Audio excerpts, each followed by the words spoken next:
முதல் வாசகம். முன்னர் நான் அவரை பழித்துரைத்தேன், ஆயினும் அவர் எனக்கு இரங்கினார்.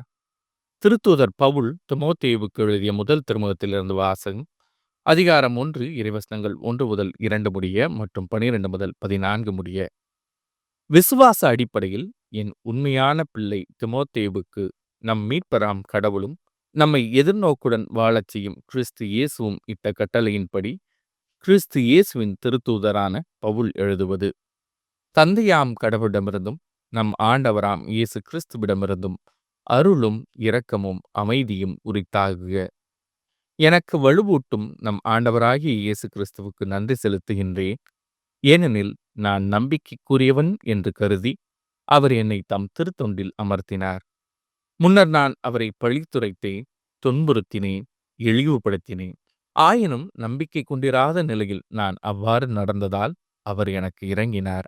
இயேசு கிறிஸ்துவோடு இணைந்த நிலையில் ஏற்படும் நம்பிக்கையோடும் அன்போடும் நம் ஆண்டவரின் அருள் அளவின்றி பெருகியது.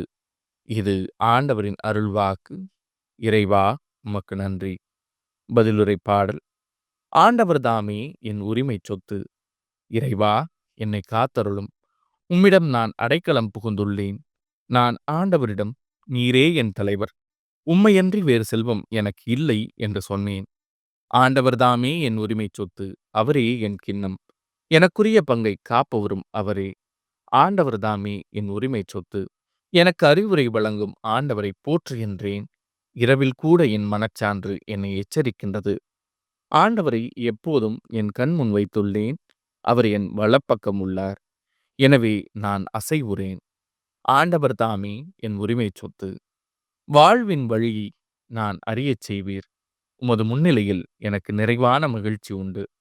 உமது வலப்பக்கத்தில் எப்போதும் பேரின்பம் உண்டு. ஆண்டவர் தாமே என் உரிமை சொத்து. நற்செய்தி வாசகம். பார்வையற்ற ஒருவர் பார்வையற்ற வேறொருவருக்கு வழிகாட்ட இயலுமா? லூக்கா எழுதிய தூய நற்செய்தியிலிருந்து வாசகம். அதிகாரம் 6 இறைவசனங்கள் 39 முதல் 42 முடிய. அக்காலத்தில் இயேசு அவர்களுக்கு உவமையாக கூறியது. பார்வையற்ற ஒருவர் பார்வையற்ற வேறொருவருக்கு வழிகாட்ட இயலுமா? இருவரும் குழியில் விழுவார் அல்லவா? சீடர் குருவை விட மேலானவர் அல்ல, ஆனால் தேர்ச்சி பெற்ற எவரும் தம் குருவை போல் இருப்பர். நீங்கள் உங்கள் கண்ணில் இருக்கும் மரக்கட்டையை பார்க்காமல் உங்கள் சகோதரர் அல்லது சகோதரியின் கண்ணில் இருக்கும் துரும்பை கூர்ந்து கவனிப்பதேன்? உங்கள் கண்ணில் இருக்கும் மரக்கட்டையே நீங்கள் பார்க்காமல் இருந்து கொண்டு உங்கள் சகோதரர் அல்லது சகோதரியிடம் உம் கண்ணில் இருக்கும் துரும்பை எடுக்கட்டுமா என்று எப்படி கேட்க முடியும்? வெளிவேடக்காரரே, முதலில் உங்கள் கண்ணில் இருக்கும் மரக்கட்டையை எடுத்து எறியுங்கள்.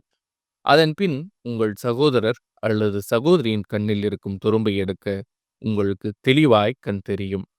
இது ஆண்டவரின் அருள்வாக்கு. கிறிஸ்துவே, உமக்கு புகழ்.